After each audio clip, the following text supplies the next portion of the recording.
What if the reason you're tired, hungry, and stuck isn't a lack of willpower, it's your schedule? One change to when you eat can flip a biological switch that burns stored fat, calms cravings, and stabilizes your energy. In this episode, we're unpacking intermittent fasting with the help of Dr. Berg's core principles. You'll hear his strongest clips, and I'll layer in clear, practical guidance so you can start today, avoid the classic traps, and break plateaus without counting calories. If you've tried eat less, move more, and felt worse, listen closely. Changing meal timing is the leverage you've been missing. Let's set the scene.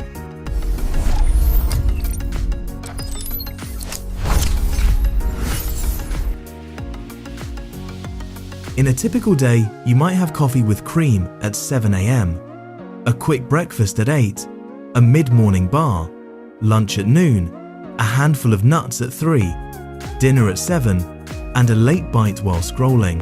None of those, alone, feels catastrophic, but stacked together, they erase fasting altogether. Insulin has to manage each event. When you eat all day, insulin stays up all day. High insulin blocks fat from leaving fat cells, so even if you're technically in a calorie deficit, your body may not access stored fuel easily, and appetite stays noisy. Intermittent fasting does the opposite. It gives you long, predictable insulin low time. That's the metabolic unlock Dr. Berg is talking about. Dr. Berg opens with a bold claim. Fasting creates more health leverage than almost anything else, while constant grazing sabotages it. Why is that plausible? Because your metabolism is not a 24/7 buffet line, it's a rhythm of feeding and fasting. The feeding state is great for growth, replenishment, and social life. The fasting state is when repair ramps up, fat becomes available, and appetite hormones reset. In the modern food environment, most of us lost the fasting half of that rhythm. Reintroducing it, predictably, not punitively, can feel like taking off a weighted vest. So out of anything you could possibly do for your health, fasting and intermittent fasting are the most important things you can do. There's nothing else that even comes close in creating more health. Now on the flip side, snacking and continued eating is the worst thing you can do for your health. So today I'm going to show you the basics of how to do intermittent fasting. Actually, it's not necessarily just for the beginners, it's for advanced people too, because I found that if you're running into a plateau or things aren't going as smooth, you need to go back to the basics. Think about how that applies day to day. Every eating event nudges insulin up. Stack enough nudges and you are locked out of your own fuel. When you carve out clean fasting hours, insulin finally gets time to fall, fat can leave storage, and cravings lose their grip. The best part is that the signal you are looking for is simple. Appetite begins to quiet. A big confusion that a lot of people have when they're fasting is they think their body is starving. They think it's not eating. But in reality, your body is eating when it's not eating. It's finally eating its own fat. That is why the best indicator to know that it's working is your appetite gone. Okay? If your appetite is going away and you don't have any more appetite and you're not hungry anymore, guess what? It's working. And it makes it a lot easier to stick to if you don't have an appetite. If the opposite happens and hunger escalates, your hands shake, or you feel lightheaded, that usually means you ramped too fast, you are low on electrolytes, or your meals inside the window are too small. We fix that by easing the ramp, adding a pinch of mineral salt to water, and building 2 satisfying meals so fasting is calm, not chaotic. The simplest starting move comes straight from Dr. Berg: delay breakfast. But you want to get into a condition where the food is no longer controlling you. You're controlling your food. So many people are into this situation where the food is literally controlling their life and it's destroying their life. All right, so the first thing you need to do is skip breakfast, okay? Or start to push your breakfast further towards lunch, okay? So when you wake up in the morning, ask yourself, are you really hungry? Or are you just eating out of habit? Chances are you're not going to be hungry for breakfast, so don't eat. So the rule of thumb is don't eat if you're not hungry, okay? Use a 7-day glide path. Days 1 and 2, eat first at 10:30 a.m. Finish dinner by 7:30 p.m. Days 3 and 4, first meal at 11:30 a.m. Finish dinner by 7 p.m. Days 5 through 7, first meal at 12:30 to 1 p.m. Dinner by 7 p.m. That gives you a clean 16 to 8 with almost no math. Support it with water plus a pinch of salt in the morning, 5 to 10 minutes of outdoor light, and a 10-minute walk whenever a craving rolls through. When meals arrive, make them count. Protein-led, lots of fibrous vegetables, and enough healthy fat to feel done. Most people break progress not with big meals, but with the tiny healthy snack between them. Protein is your ally inside the eating window, but during the fast it can bump insulin enough to shut the fat mobilization door you are trying to open. Many people prefer a clean fast. Water, black coffee, plain tea, and electrolytes without sweeteners. If you choose fasting mimetics like MCT oil, know they are comfort tools, not strict fasting. Give your body time to adapt. You are rewiring appetite loops that have been reinforced for years.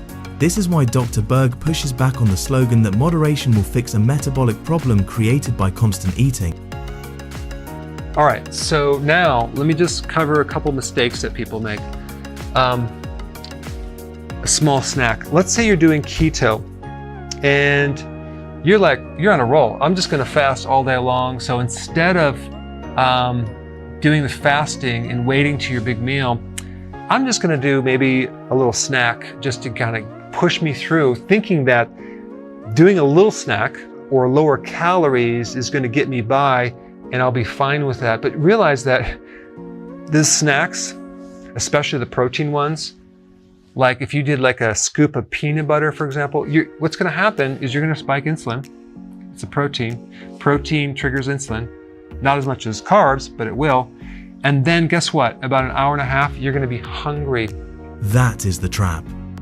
A tiny protein snack feels harmless, but it restarts insulin and brings hunger right back. The fix is simple. Keep the fast clean, then make the meals inside the window strong enough to end the search for food. And that brings up quality. If you want results, you can see and feel the food inside the window has to pull its weight. Not just low carb, but nutrient dense so you look better as you get leaner. Now, the next point I want to bring up is this whole thing about healthy keto. Okay, what is healthy keto? Well, healthy keto is not just going on a low carb, it's using quality foods that are higher in nutrients. Because the last thing you want to do is end up looking like a crackhead, and I'm being very sarcastic, but some people when they lose weight, they sort of look very unhealthy. Their hair is dried out, they look older. We want you to look good as you do the ketogenic diet and look younger, okay? Have that healthy glow. So that's a combination of low carb, fasting, and just healthier ingredients. Healthy keto plus fasting works best when you load the plate with micronutrients. Think protein, non-starchy vegetables, and smart fats that keep you full. One lever beats them all for minerals and fiber: a big salad. It steadies insulin, feeds your gut, and cuts fatigue. Here is why that matters in practice. Now, why do we need the salad? Well, it's going to give you more potassium and magnesium, which is going to help that insulin problem I talked about. Also, it's going to give you energy. Also, it's going to prevent cramping in your legs, and it's going to prevent keto fatigue, etc., etc. The fiber in the vegetables feeds the microbes, and that's what the microbes live on. So you're feeding your microbes, they get to eat something, and then what they do is they change it into a type of fat, which actually is really good for your blood sugars. So I found that if I don't consume large salads, that I don't feel quite right. Quality and minerals set the stage. The next piece is focus. Do not dilute the plan with constant nibbles or the idea that a little of everything will fix a metabolic problem made by always eating. Pick the few moves that matter and do them fully. Last point I want to bring up, this false piece of information that we've been told so many times Everything in moderation. Just a little bit is fine. There's no bad food. Just keep everything in balance. It's all about balance. No, that is not true. When you're trying to get healthy, you don't want to balance everything. There's things that are really important and there's things that are trivial, not very important at all. What I'm showing you here is the most important thing you can do for your health out of anything, and that is fasting. So run a simple operating system. Keep a steady 16 to 8 for 2 to 4 weeks. Eat 2 real meals that actually end the search for food. Walk 10 to 15 minutes after each meal to flatten the glucose curve and to mark the end of the eating episode. Lift something 2 or 3 times per week so your body keeps muscle while you lose fat. Protect sleep like it is part of the protocol. Finish dinner 2 to 3 hours before bed, dim screens, and get outside in the morning. Expect appetite to quiet first, then energy to stabilize, then body composition to follow. If progress stalls, audit for snack creep, milky coffee, late nights, or underpowered meals before you tighten the window. Clean the fast, upgrade meals, move a bit more, then only if you feel great, try an 18 to 6 once or twice per week and return to 16 to 8 as your base. Apply Dr. Berg's hierarchy. Fewer eating occasions, stronger meals, clean fasting hours, movement, and sleep. Run it for 14 days and watch cravings shrink and control return.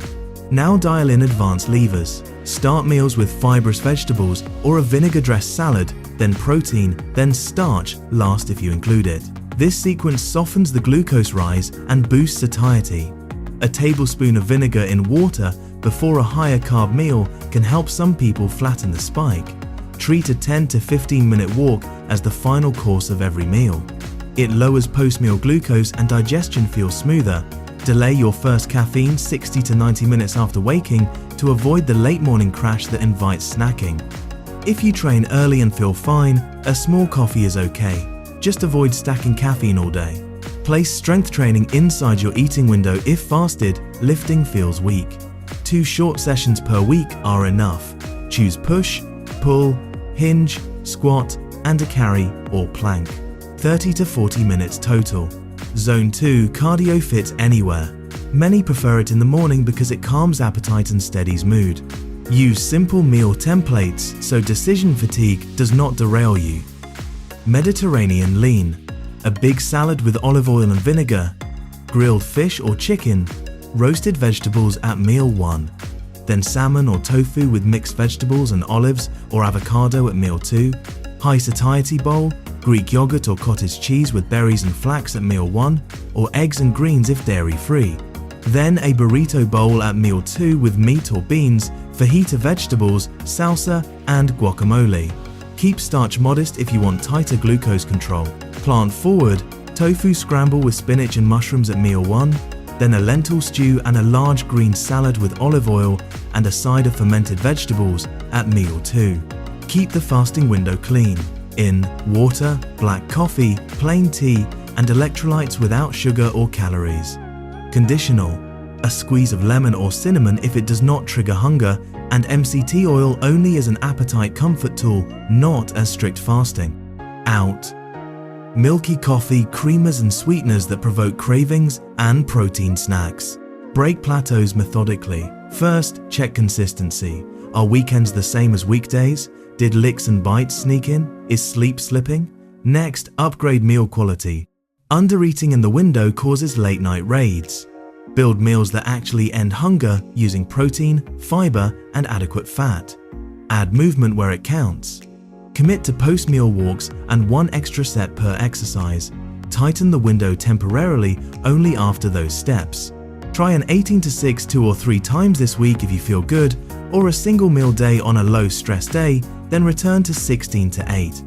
Change the composition of your first meal if afternoon cravings persist. Open with protein and vegetables. Manage stress and electrolytes. If you feel wired and snacky, add a 5-minute breathing practice mid-afternoon and a pinch of salt and water. Read your signals. Headache, dizziness, or fatigue usually means low sodium or too fast a ramp. Add electrolytes and step back to 14-10 for a few days, then return to 16 to 8. Night hunger points to underpowered meals or too much caffeine late. Make the first meal bigger and cut caffeine after midday. Sleep improves when you finish dinner earlier, turn off screens an hour before bed, keep the room cool, and use a hot shower or bath to help your body cool at bedtime.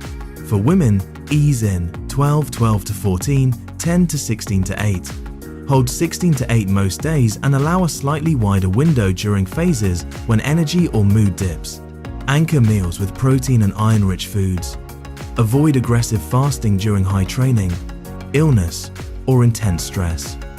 Track how you feel and adjust. Consistency beats severity. Protect social life without sabotaging your plan. Choose your window around events. If dinner is late, shift your first meal later that day. At restaurants, lead with a salad, choose a protein main, decide about bread in advance, and take a short walk after the meal. The framework survives and you enjoy the occasion. Run a 7-day checklist. Set a fixed window like 12:30 to 7 p.m. Drink water with a pinch of mineral salt in the morning. Get 5 to 10 minutes of outdoor light. Delay caffeine. Open your window with protein and vegetables. Take a 10 to 15 minute walk after each meal. Do 2 strength sessions and 1 zone 2 or daily walks. Finish dinner 2 to 3 hours before bed. Keep the fasting window clean with water, tea, black coffee, and electrolytes. Keep your mindset simple. Treat the window like a meeting with your future self. Do not eat if you are not hungry. Real hunger builds slowly and is quieted by real food. Count the wins you can feel. Calmer appetite, fewer slumps, better sleep, looser clothes. Those early victories predict long-term success. Answer common questions quickly. Black coffee typically does not meaningfully raise insulin. Use it as a tool, not a crutch. You can train fasted if you feel good. If not, train after your first meal. 0-calorie sweeteners can trigger cravings for some people. Remove them during the fasting window if hunger spikes. You do not need supplements to begin. Electrolytes are the only common helper. Beyond that, food quality, sleep, and movement beat pills. Now put it all together as a personal operating system.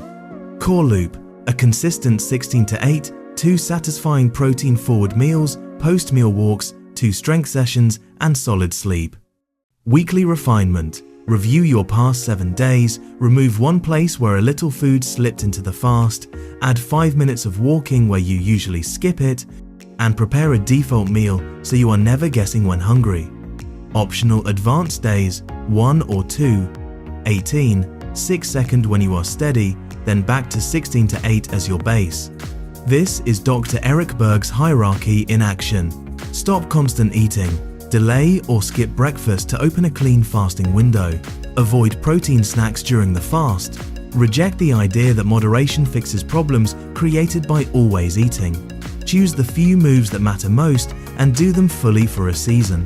When you do, appetite quiets, energy steadies, and food stops controlling your day. That is the power of intermittent fasting, done simply and done well. Thanks for watching Health Unlocks. If you found this helpful, don't forget to like, share, and subscribe for more expert-backed health insights. Take care, and I'll see you in the next video.